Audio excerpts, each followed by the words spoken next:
On parle sport avec Karim Baldé. Bonsoir Karim. Bonsoir Salah-Eddine. On débute avec du football et la Super Coupe d'Afrique entre l'Espérance Tunis et le club égyptien de Zamalek. Un choc de géants entre le vainqueur de la Ligue des Champions et celui de la Coupe de la Confédération. Un match délocalisé hors du continent à Doha, au Qatar. Et au final, c'est Zamalek qui s'impose 3-1 au terme d'un match haletant. Les Chevaliers Blancs avaient ouvert le score grâce à Youssouf Obama dès la 2e minute de jeu. Benguit sur penalty égalise pour l'Espérance. Mais finalement, un doublé de Ben Cherki offre une 4e Super Coupe à l'équipe Kérote. Une première d'ailleurs depuis 2003. C'est le premier match d'un étonnant triptyque. Espérance Tunis et Zamalek se retrouveront en quart de finale de l'actuelle Ligue des Champions. Match aller le 29 février, retour prévu le 6 mars. Football toujours, les grands clubs préparent déjà la saison prochaine. C'est le cas de Chelsea qui a réalisé un gros coup avec la signature d'un international marocain, Karim. Et pas n'importe lequel, il s'agit d'Hakim Ziyech, l'attaquant de l'Ajax Amsterdam, courtisé par les grands d'Europe depuis notamment l'incroyable parcours du club néerlandais en Ligue des Champions l'an dernier. Finalement, direction Londres et Chelsea, transfert officialisé hier mais qui prendra effet cet été. Le montant 40 millions d'euros plus quelques bonus. À 27 ans, Hakim Ziyech devient le joueur marocain le plus cher de l'histoire. Mercato toujours, le Togolais Emmanuel Adebayor a trouvé un point de chute du côté de l'Amérique du Sud. Et oui, ça paraît surprenant, la star de 35 ans au Paraguay, ça paraissait improbable il y a encore quelques jours et pourtant, voilà Adebayor, nouveau joueur du club Olympia. Et même en arrivant au beau milieu de la nuit à l'aéroport d'Asunción, les supporters étaient là pour l'accueillir.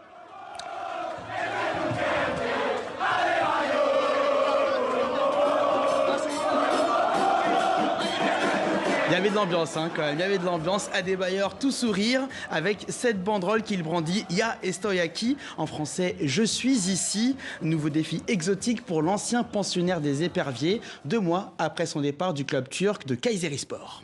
On file en Espagne, Karim, où le club de Getafe crée la sensation depuis le début de la saison.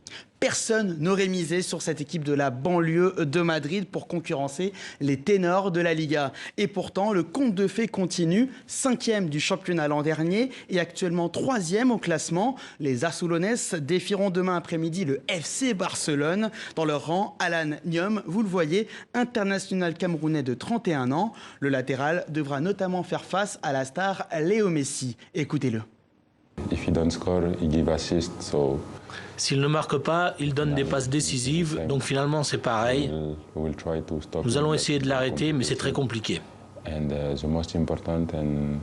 Le plus important, c'est de continuer à faire ce que nous faisons bien depuis les derniers matchs pour essayer de gagner. Getafe reste sur 4 victoires de suite sans encaisser le moindre but grâce à Alan Nyom, mais aussi au défenseur central togolais Dakonam Djene. Un mot de basket pour finir avec le coup d'envoi du week-end du All-Star Game. Ça se passe du côté de Chicago pour cette 70e édition, Karim. Et oui, la fin de semaine du match des étoiles, comme diraient nos amis québécois. Début des festivités cette nuit avec une rencontre opposant les meilleurs espoirs de la Ligue nord-américaine de basket. Et parmi eux, le Nigérian Josh Okogie, 21 ans, déjà présent lors de la précédente édition à Charlotte. Cette saison, l'arrière des Minnesota Timberwolves monte en puissance avec en moyenne un peu plus de 8 points et 4 rebonds par match. Merci Karim, on se retrouve demain pour une nouvelle chronique sport. À demain.